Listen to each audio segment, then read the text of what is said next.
Tapos na akong maligo. Mag-skincare na tayo. 7:30 pa lang. Si Kira nandito pa sa bed pero nag-breakfast na yan siya. Inuuna ko kasi yung sarili ko muna. Tapos siya yung last. Kasi mas madali si Kira. Basta at least nakakain na siya. Ang Cetaphil. Meron akong bago nito. Ubusin ko muna to. Para syempre magamit natin. SPF 50 ata to. Yeah, SPF 50 plus. Bumili ako ng bago kasi diba dalhin ko sa Pinas.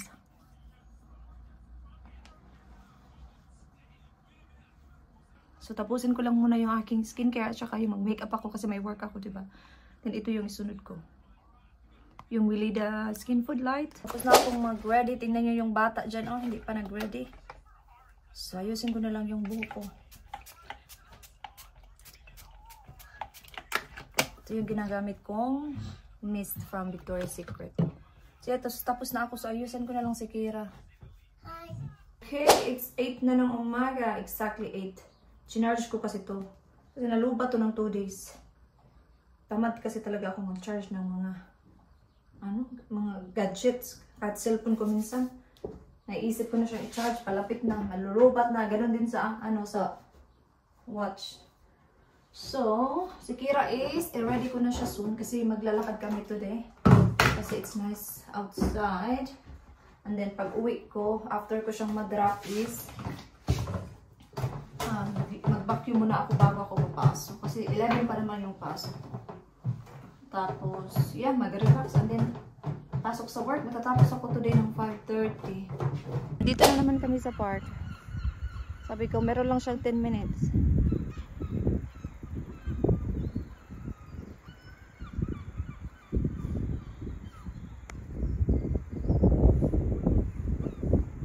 Hindi ako nagdala ng scarf. Pero ang hangin, malamig pa rin talaga. Paiba-iba kasi talaga yung weather dito sa UK. Ngayon sunny, maya-maya ulan, maya-maya cloudy. Yeah. Sabi ng kapatid ko, mainit daw talaga sa Pinas ngayon. Summer na summer, di ba? Yeah, I'm watching you. So after nito, maglalakad din ako pa uwi tapos kakain ako ng breakfast kasi may work ako. Kailangan kong kumain ng rice today. Kaya si Kira talaga marumihan, ano na naman yung niya, uniform niya. Bukas kasi birthday ni Kira, so hindi siya mag-uniform. Part kasi yun ng kanilang, sa school, pag birthday, ganun pwedeng mag non-uniform. Kaya excited siya bukas na daw siya mag-cargo pants. Ito yung dala ko, itong bag niya, at saka itong lunch bag niya. Akit-akit siya doon.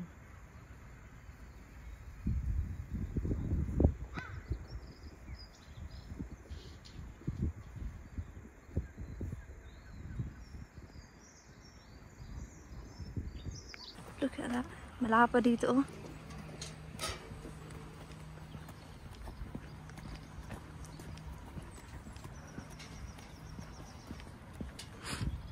Haba na ng buhok ni Kira. This way, Bob! Oh my God, it's muddy. Ito na talaga, sabi ko hindi kami dito dadaan. Dito kasi talaga yung park. Mag-grass, okay lang dito pag summer.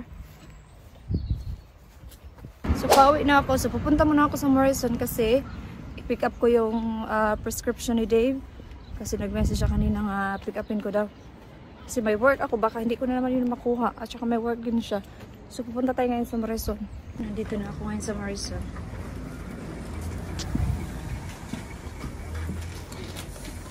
Walang tao. Galing na ako sa Morrison. Nakuha ko na din yung prescription ni Dave. So, gumawa lang ako ng salad for lunch. So, nilagyan ko lang siya ng avocado at saka kamatis. And then, bumili ako ng cooked chicken.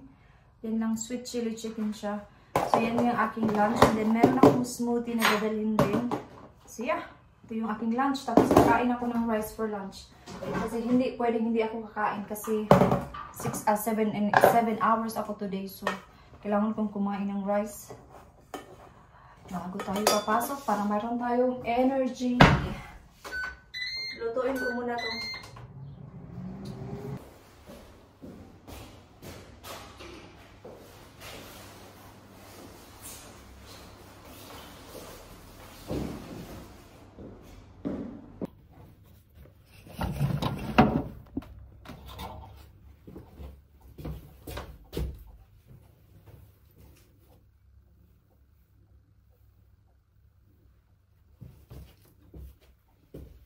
So, meron pa akong 6 minutes, but in 3 minutes mag-clock in na ako.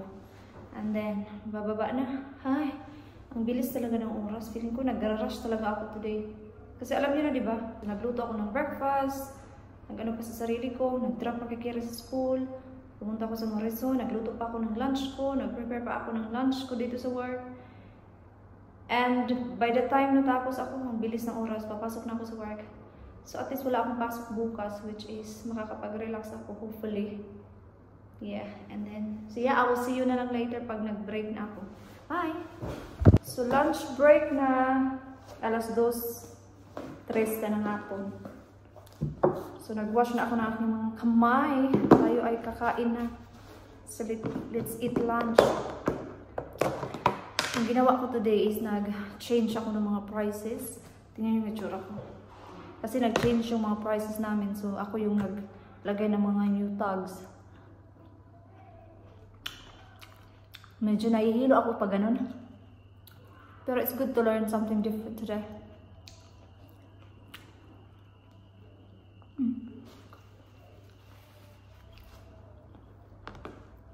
Napaka-healthy naman ng lunch ko.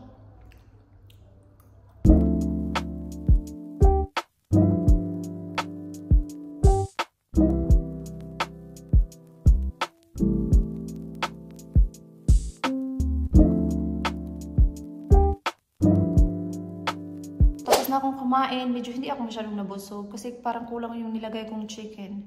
So yeah, so I will see you na lang later after 3 or 3.5 hours. Bye! Pauwi na ako guys. Medyo maulan. Konti lang naman, hindi talaga ulan. Parang ano lang ba? Ambon kung sa Tagalog. Kung sa Bisaya pa. Tarahiti lang siya ba? So 5:32 na. Pauwi na ako kasi mag-vlog na lang ako pag nandun na ako sa bahay at nagluto ng dinner. So, magluluto na tayo ng dinner. Bumili ako kayo na sa Morrison ng chicken wings. So, ano ko siya sa Mamacita's. Yun yung dinner naman ni Kira. Tapos mag-chips kami and then ako magsasalad. Tapos si Dave is magpapay. Yun yung dinner niya. I think ubusin ko na to kasi wala naman akong work bukas. Kainin ko na lang din siya sa lunch. Kasi kung 4 lang, 2 na lang matitira. So, yeah. Might as well. I told you, you got the same as mommy. You can organize your jewelry then. But you can show it to them.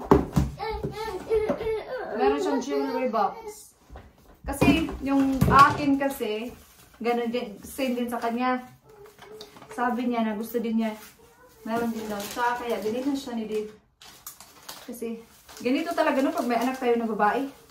Kaya kung anong gusto, kung mayroon ang nanay, dapat gusto din, meron din sila. Siguro pag dalaga ni Kira, gagamitin niya na yung mga makeup ko. Kasi ngayon pa lang, kinukuha niya na yung mga makeup ko, pati yung mga brushes ko.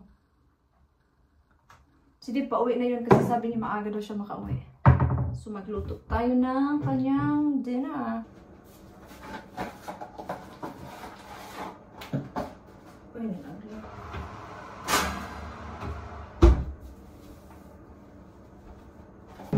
So, nag-bake lang ako ng potato para kay Dave. Tapos, pakulo lang ako ng broccoli at saka mixed veg. Ito, yung ano niya. Para meron namang healthy side. Tapos, ako at si Kira mag-chicken wings, tapos chips, and then salad sa akin. So, luto na, So, luto na yung patatas. Ilagay natin siya dito para mag-crispy. I-message ko muna sa Dave kung nandiyan na sa balat. Yan, nandiyan na.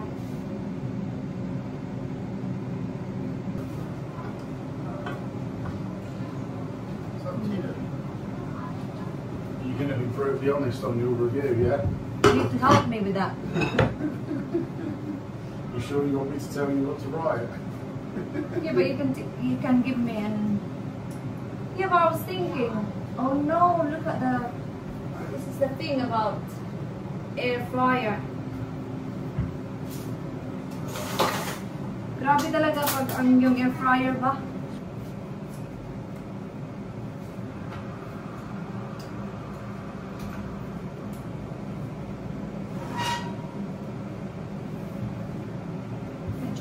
na. Dave, your dinner's ready. It's quite a lot of veg. You need to finish it. Ini yung dinner niya. Diba? Nadamihan ko kasi, pero okay lang kung hindi maubos. Basta meron pagkain. Diba? Ang dami. Wala tayong magawa. Luto na. And she wonders why I have a big belly. Okay, enjoy! Basta kami kumain, nakapaghugas na din ako. Hinugasan ko din yung dalawang ano dito sa air fryer kasi oily na. Para malinis na naman siya. Mag-deep clean ako dito sa kusina bago ako uwi sa Pinas. Para malinis. Binabad ko siya sa bleach dito yung sink para ano ba, para bukas malinis yung sink. In-scrub ko na din. Tapos binabad ko sa bleach. Okay? Tayo ay mag-i-skincare na. Magsa 7 na. 5 to 7. Siya ako mag-i-skincare na guys and I will see you in a bit.